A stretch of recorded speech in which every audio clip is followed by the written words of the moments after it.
Shadow's sinister secret revealed. Last week, I noticed something odd while walking home under the dim streetlights. My shadow, once an obedient twin, began to lag, mimicking my movements with a slight delay.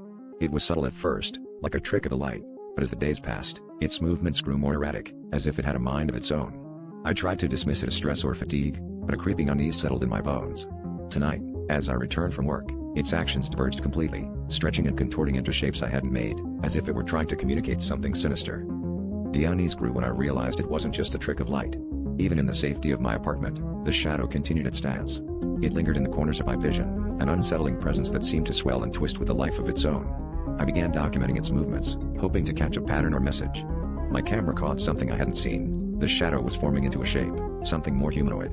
Panic clawed at my throat as I realized it was trying to become something, or someone, else. Desperately, I reached out to anyone who might have an explanation. Friends, forums, even paranormal investigators. No one had answers, only more questions. My nights became restless, haunted by the dark silhouette that now seemed to grow bolder, moving independently and even following me from room to room. I started to catch glimpses of features forming, a face, hands, eyes that seemed to burn into me with malevolent intent. I couldn't escape it, and it was becoming clearer by the day. Tonight, I gathered the courage to confront whatever this entity was.